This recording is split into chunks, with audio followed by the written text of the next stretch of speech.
Hello, everybody. This is Erica from the Classy Climb blog. I'm doing a series of interviews with business owners, real estate investors, different types of folks, and catching their reactions to the Trump presidency. A lot of people seem to be afraid and terrified and crying, but I've noticed that the business community is just trucking quite along, and Asian community and everybody else seems to be just fine. So I'm reaching out today to Esther L. of Urban Asset Protection. She has investments in St. Louis, Missouri, or is it Illinois? I think it's Illinois, but I'll let her tell you that. And Esther, how are you doing tonight? I'm good. It's in East St. Louis. So East St. Louis and St. Louis, one section of East St. Louis is in Chicago, and then, or no, excuse me, Illinois. And then one section of East St. Louis is in Missouri. So it's separated by the Mississippi River. So people get confused, but I found that out when I start investing there. Okay, I'll be quiet. I'm good. I'm doing good.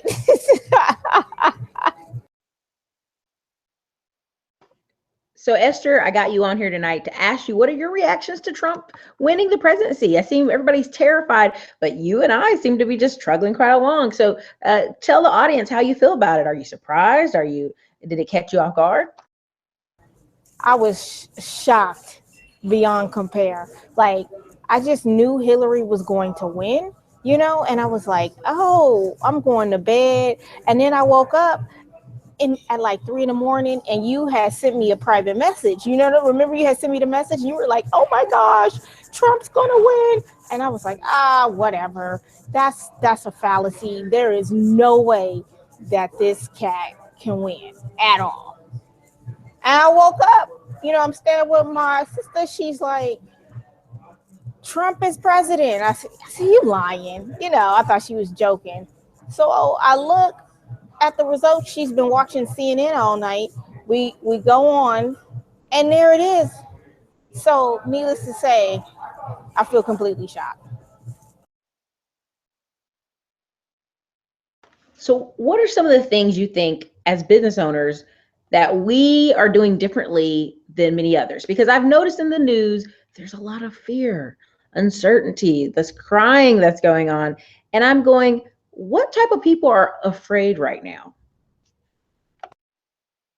I think people who don't have a plan, one, are people who are afraid right now. Two, I feel people who are employees are afraid right now. I was talking to Joel Benjamin. Shout out, Joel. Thank you for the hospitality. And shout out to Dre. Thank you for the hospitality. So, anywho, I was talking to Joel Benjamin because I'm in New York, so I'm in Brooklyn. We're doing a live stream the other day about this exact same topic. This is content right now for business owners. So the point being, he said, I can't remember a better time in business that I had is when a Republican was in office, and I think I saw it on your Facebook page where you said, was it the post about the Asian community has the lowest turnout for voting? Was that on your page? So Asian community has 14 million people in total, Asian community, and they have the lowest voter turnout in the whole United States, but they have the highest. 1 in 10 Asians own a business, compared to 1 in 34 whites, 1 in 54 Hispanics, and 1 in 105 blacks. Now that's some cold numbers, right there. I think on a majority, thank you. I think on a majority, foreigners own businesses. Like my youngest daughter, Ivy, she used to work for, shout out to California Document Preparers. So she used to work for California Document Preparers in Oakland. And what they do is they prepare trusts, deeds, all of these type of things, right? Is that Jessica? You was looking at Jessica?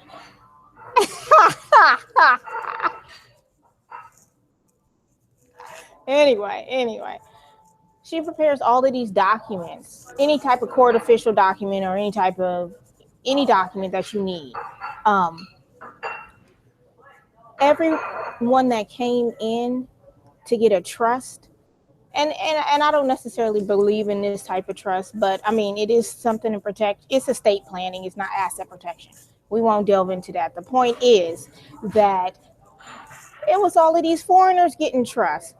I didn't learn about trust until I was 23 years old, and I'm 20. Yeah, right. I'm 37 years old now, right? And I only learned about the trust because my grandmother died and left me in one. So the point is, those numbers that you were reflecting about the African American community is completely not relevant in other communities. And on the other side, I was just mentioning that we are perishing with a lack of knowledge. So, with us perishing with the lack of knowledge, what's going on is that people are moving right past us. They're moving right past us, and we are staying stagnant, you know. And in staying stagnant, our money is not making any money.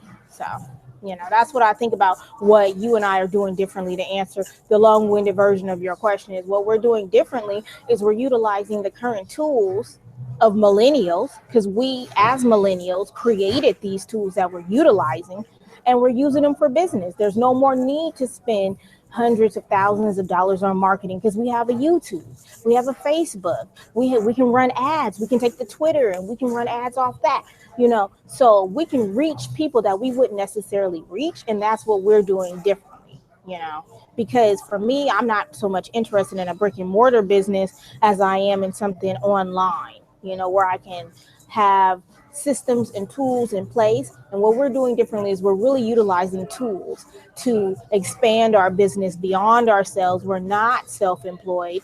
We are not the business. If you and I die tomorrow, hopefully our business can still go on and it can still expand.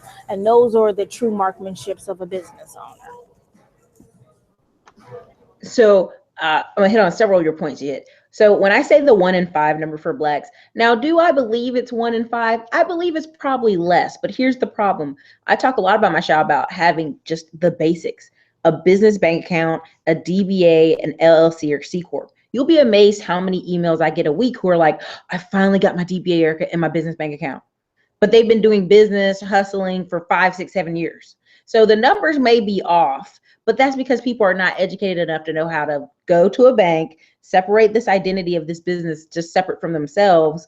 I know many hair braiders who contact me on the channel because of my sister who has a hair salon. Well, they'll be braiding hair, making $36,000 to $40,000 a year for years and not have something separate. So do I believe the numbers for business owners are a little bit better than shown? Yes, but people need to be educated. Secondly, the trust. To give a prime example, out of legal immigrants, 620 a month out of 100,000 start a business every single month.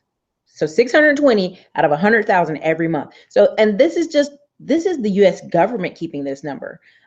They pulled this number out because it was after the Chobana big scare. Basically, the guy who owns Chobana was Turkish. And when all those Syrian refugees were saying they needed jobs, he hired a bunch. He's like, I'll give them sponsorship. I'll give them visas. And people were mad at Chobana, which is the #1 Greek yogurt in the whole United States, which was funny because that's the key. If you own the business, you make the rules. You can hire whoever you want, and people can get mad about it if they want to, but that's the difference. Another thing you said about people zooming past us, I believe that's very true because I was in Hoover, Alabama, and there were whole plazas in Spanish. There were multiple Hispanic community credit union banks. So what did that mean? That mean a group of people got together, put together a credit union. All the people working the front desk are Hispanic, speak Spanish. All the deposits coming in, millions of dollars, are Spanish dollars, and they're buying houses via that credit union. That's building real wealth. So I love the part you said about online business. Tell us a little bit about what you're doing this week that's so different. Most people are like at home and they're aching about the election. But Esther, what are you doing right now? I'm at a coffee shop drinking wine. No, it's you like. I always come on your network clowning, huh, Eric? Anyway, okay, what do you mean as far as what am I doing this weekend, or what am I like? Come off mute and ask me. So you're traveling right now for business, and you're going to an award show. Tell us about that. I like how I led into that. That's good. Thank you for pushing me there. So I've been here all week. I've been seeing clients. I ran an ad on Facebook. So every day I've been booked, seeing people face to face. I didn't realize I had so many New York clients already in existence. I did a couple of shows on the Joel Benjamin 528 show. I did one a couple of weeks before I came. That his platform, he has like 5,000 people. Allowed me to reach people who are already here. I met some people who contacted me through you and I. Could you post our show on your network? And your contacts, your fans live in New York, and they're like, I just love you guys. So you said you were going to be in New York and blah blah blah. So I've been meeting people that way. Tomorrow I'm going to record a like local television show, and he said mainly the government officials watch it. I like those public access channels. So tomorrow I was invited from floating my YouTube video, and I'm not sure if it was your video or my video, but I did a video and I paid $7, and somebody here in Queens said, hey, I have I work at Time Warner, and I have my own TV show there, my local network show. So can you come out? They flew me out. I'm here. I'm going to talk about business in the Black community, that you're able to utilize vendor credit without the social security number. So I'm going to do that. And then from interviewing a couple of people at the Black Power Awards, I ran another Facebook ad. The administrator of the Black Power Awards reached out to me and said, hey, that's some great content. We'd like you to come and to the Black Power Awards, and you can be a guest media blogger. All right. So for $20 worth of media, I got access to people I never would have had access to through the Facebook. And that really solidified things in my head that the Facebook ads work, and all the other media coverage that I'm doing is working because it's reaching people. So that's what I'm doing this weekend, besides drinking wine here at the Miss Cafe, which is Black owned. From the music, I'm pretty sure it is Black owned. No, I'm just messing. Not necessarily. Not necessarily. They will do that. They will do that. I was at another spot. It was all Black. They was jamming. It's up the street because I'm in Harlem. That's where my sister lives. And I'm like asking them, I'm like, hey, so is this Black owned? They're like, no, she's Croatian. Okay.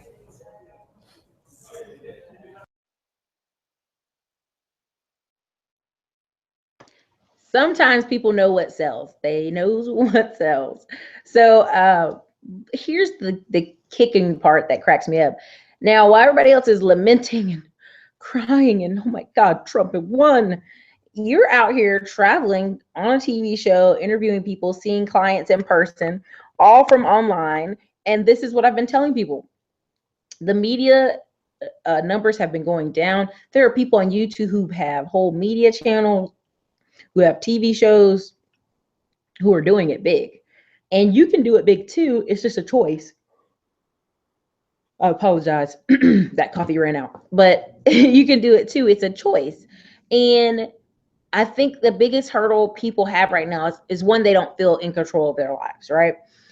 And that is the number one thing psychologists say leads to depression. So I feel a lot of people were depressed before Trump even came in there. They've been oppressed through Obama, and they just haven't taken action on their life. And so I think that's the smartest thing they could do now is take inventory of where they are right now. What would you say the number one thing they could do right now is, Esther? Start a business. I mean, now more so it's easier than ever to start a business. If they didn't want to start a business, what they could do, or if they felt apprehension about building a B business, Robert Kiyosaki says is someone who owns a business with 500 or more employees. So if they're apprehensive about building a B business, like I said on Joel Benjamin's show yesterday or 2 days ago, buy a franchise. If you can't buy a franchise, that's a business in a box right there.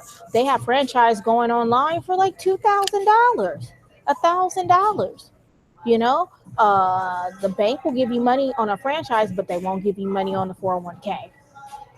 That's a very interesting concept. Then two, if you don't want to buy a franchise or you don't want to start a B business, why don't you go into network marketing? They usually have a lot of low entry, buy-in, anywhere between $100 to $500. You can buy downlines, but that's something else that we won't talk about. But the point is, you can buy downlines? Yes, you can buy downlines. Absolutely. So the point is, or you can start from the ground up. I still make money from my network marketing company. Still, it's like they somehow have tapped into Sprint and Verizon and all these other cell phone companies. They offer energy. Like all my family is still paying their bills because they're gonna pay their energy bills and their cell phone bills. It's ACN, and the training that they give you in network marketing businesses is astronomical. Like the training that I received really helped me to start my B business, and they were going on about you get all of this training every week. Like I didn't know Domino's, for instance. The reason why Domino's is the number one pizza place, and people still bought their pizza even though it tastes like crappy cardboard. And I gotta respect the CEO. You remember those commercials where he came out and was like, "I know our pizza is crap. We're gonna do better." I had to have a lot of respect. What you say? He'd be like, it tastes horrible. We've got the pictures. And then like he'd have the actual reviews. It's disgusting. And then we're gonna improve it. We're gonna fix it. Please stop. But that's the thing. I love people get mad at me about promoting network marketing, and I don't promote it that way. There's only one company I really truly love is my econ, because it teaches people how to reduce their taxes taking out of their paycheck. Shout out to Monica, who was on our show. There you go. Shout out Monica Lamb, who promotes my econ. I never even heard of my econ without Monica, and I didn't even know Monica without Facebook, right? So there you go. The guy who talked to me about my econ, he was just getting out the military, and he was like, hold up, they're taking all this money on my check. And he fixed his check before he got out, and he had like almost $900 in taxes coming out of every one of his checks. High ranking military guy, many years in. I mean, it was like unreal to him. And so he built his whole network online for military people and people checking him out online. And so he got so high up in the company, he ended up meeting the founders. And people were like, how'd you do that? You're getting ready to retire the military. How do you do that in 90 days? And it was just because the power of the internet, the power of talking to people, the power of, if you put focus on these internet things, they do work, right? So same thing with network marketing. What I love about it, not every program is the best, but what they do is they get people to read. And that's the key. They get them thinking differently around people who think differently, so they don't feel alone in these thoughts of like, well, man, working is a sham, or working for somebody and I don't get benefits out of it, or it's not like a sales job where I get more money the harder I work. And these things I can work on the side and build up who I am, my brand. But they get them reading 10 to 20 books around like-minded people, put them in conferences, and something in them turns and they go, well, you know what, I can start this side construction business I want to do, or this side lawn care business where I'm not cutting lawns, but I got my guys out there cutting lawns, put my sign out everywhere, or cutting trees, or you know what I mean? It opens the door to their mindset, and that's why I love it. Another thing I was going to ask you about is investments. Many people are saying, oh my God, the stock market fell when Donald Trump got in here. What are some hard assets you would recommend people investing in outside of the stock market?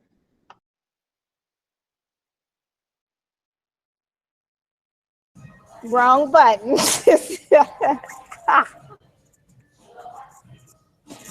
Oh, you remember this song? Can you hear it? Oh my gosh. I was like 14 at my locker. Anyway, when this came out. Anywho, before I answer that question, another question. Oh, my point was, as far as Domino's Pizza, the reason why, and I learned this from my network marketing because they gave you access to Success Magazine, which I love. It's an excellent magazine. Is Domino's Pizza was the first ever to do home deliveries. That's why they are on top. And no one's really been able to push them off. So I know a guy, he makes $30,000 a month with one Domino's Pizza franchise. There, people like that pizza.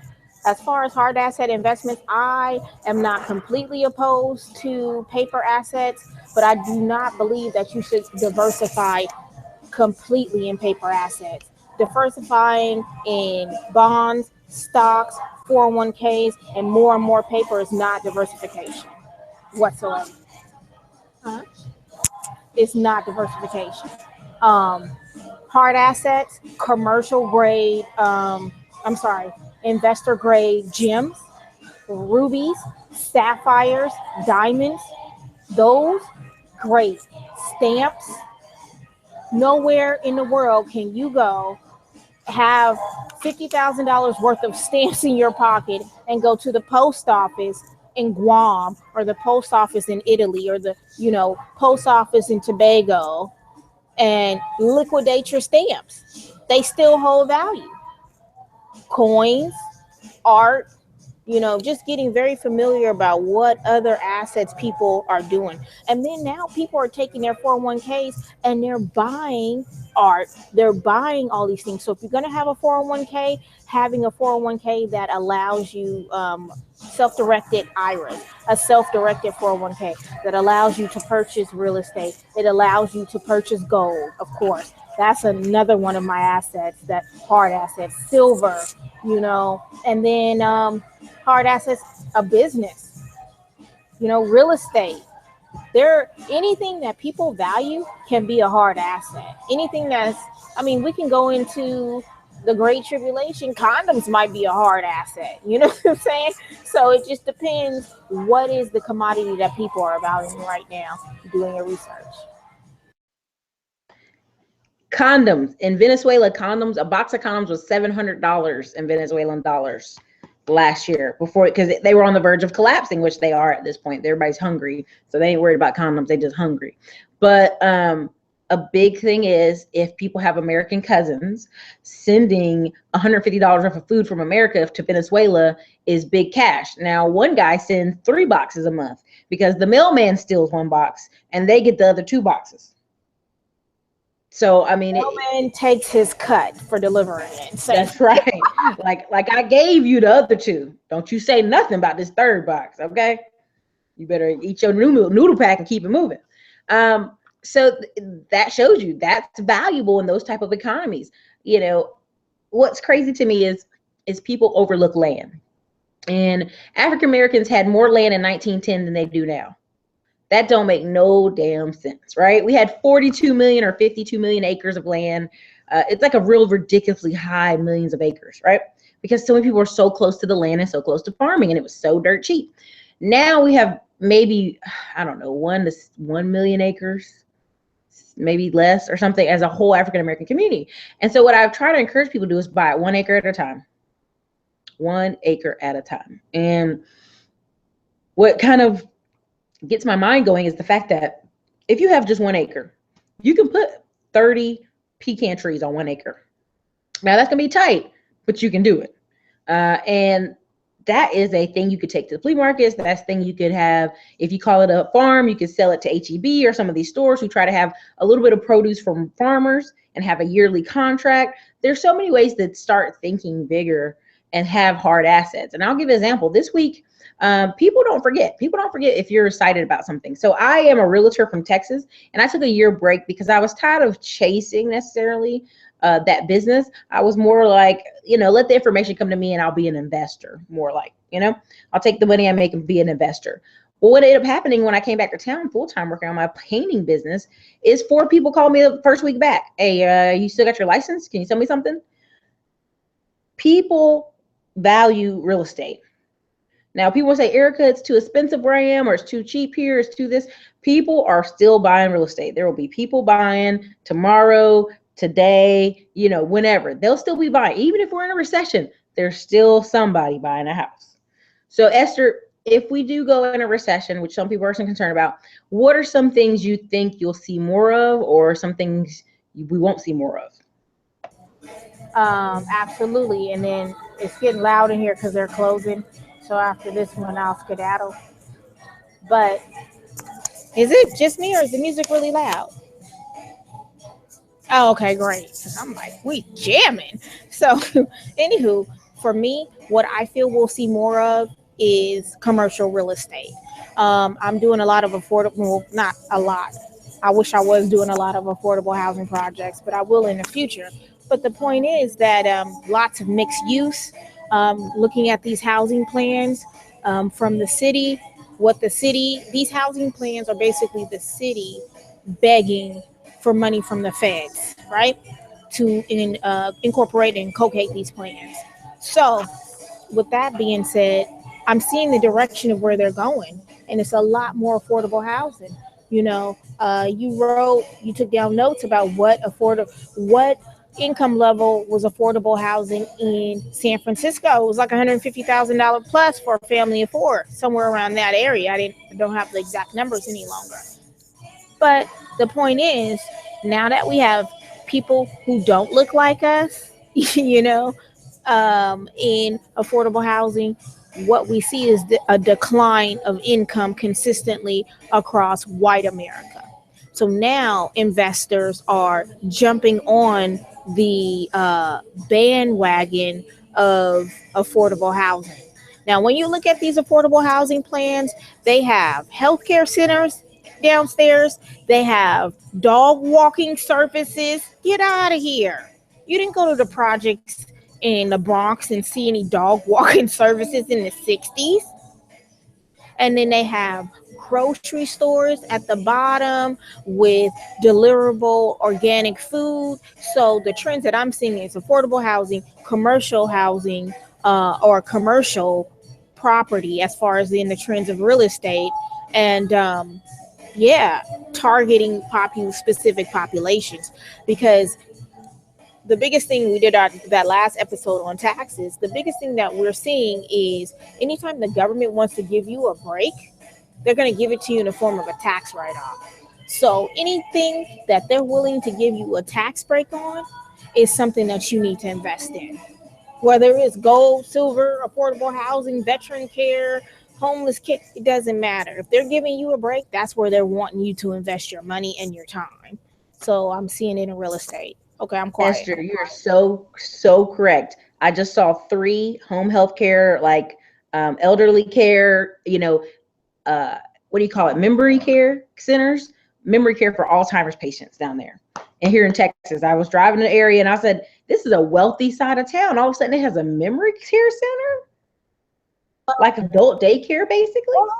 That's what's going on, is the geriatric population, and that's what's going to tank the economy. That's really what's tanking the economy, is that you're going to have all of these baby boomers. That's what's not only going to tank the economy, that's what's going to tank the stock market, because you have all of these baby boomers now, 72 and a half, who are forced to cash out their 401ks. That's what's going to make the stock market landslide. And then you go, what do we have? We don't have any more people to take care of these older people. I was in Belize. I used to live out there. I could live in any mansion I wanted. You know why? Because they didn't have a healthcare system to support the rich people, the rich Americans who came over there, and they were healthy, but they had to come back to the United States. So I was up there living in mansions, just chilling, watching people's houses, because they built these beautiful homes, but they couldn't stay there because they had to come back to the United States to get health care. So these memory care places and all of this, you know who bought 50 Cent's house? The person who bought 50 Cent's house, it was like he was trying to get like $80 million for it. The man who bought it was a geriatric or older care or geriatric facility owner. He bought huge homes and he turned them into geriatric facilities, group homes for the elderly. He was like, well, we're going to have to take that stripper pole out. Oh, no, he said he was going to keep the stripper pole because that would be great exercise for the elderly. Girl, people just don't realize right now, my 2 biggest things I'm trying to do is get rentals. And if I find a little corner store, even if in the rough section of town, make it into a corner store. Asians have had a great ideal and people have overlooked it. Girl, I don't know where you live, but you always be talking about them Asians. Leave my ancestors alone. This is the deal. Even in Dallas, the Koreans and the Dallas black people were fighting. But then they looked up, every corner store was owned by them. And I said, well, you know why? Because the grocery store is further away. We call them food deserts. And I'm like, the Haitians, the Africans, and the Koreans come with them corner stores. And you be in there swiping your card every day, bringing your change down there. My friend actually worked at a corner store. He's Vietnamese, and he's literally here on a student visa, but he's got a corner store. And the crazy thing is, he has so much old money where people have been saving money in jars in their house and come down every day and buy something from the corner store. He's like, girl, look at this money. Look at this $2 bill. Look at this. Look at this old quarter. I mean, it's either you control your investment or people will control you. So Esther, I know you have to go. So close us out before you leave with some comments. So yeah, corner stores are big everywhere. I lived in Brazil, they got a corner store. I lived in Belize, they got a corner store. I visited India, they got a corner store. So corner stores probably been around since the beginning of time. So they're always going to make for good content of cash flow. You know what I'm saying? So that there, you know, whatever. But the point is that it's time. It's always been time to take business. But it's been more so than ever. Take advantage of what's going on. Pay attention to your surroundings and do your research. And don't trust anybody with your money. You make sure that if you have an accountant, you better know the top 10 things to ask an accountant. You know, if you want to buy real estate, you better know the top 10 things to look for in real estate investments. You know, the top 10 things to ask your realtor or your broker or whoever. So whatever you're getting into, you don't have to be an expert. And I think that's what overwhelms people is the taking of time to utilize and learn everything. You never have to be an expert in anything. You just have to know the top 10 things to ask somebody. And it only takes you 2-3 hours to find out on Google. You know, stop looking at people do stupid things on YouTube.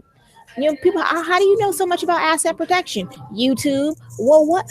You have attorneys. Like, I mean, and I pay thousands of dollars for courses. I don't have a problem plopping down $2,000 to learn something, to learn from an expert within a day. But the point is, YouTube has these people where I went and paid $2,000 for the seminar. They go and slap it up on YouTube. It's so boring, but my children, I used to make them sit there and watch asset protection on YouTube. You know how you cast your YouTube to your TV? It is the most boringest stuff. I don't know why they're not better speakers, but who knows? But the point is, you can learn a lot on YouTube and build your platform out, get a little side business. If you're an employee, stay an employee, especially if you spend thousands and thousands of dollars on your college education and you're very successful at your job, but start a side business immediately. That's what needs to happen. So they looking at me because the mist is ready to close in Harlem. All the black people was waiting for me to end. They are like literally standing over there looking at me. So I appreciate you bringing me on your show, Erica. It's always a pleasure. You come on the show and you do most of the talking. I'm on the other side of the coin today doing most of the talking. It feels unnatural. So yes, here I come. Okay. They get my check. I'm going to let you go. Hey everybody, that was Esther L. from Urban Asset Protection. She has investments in St. Louis, Missouri.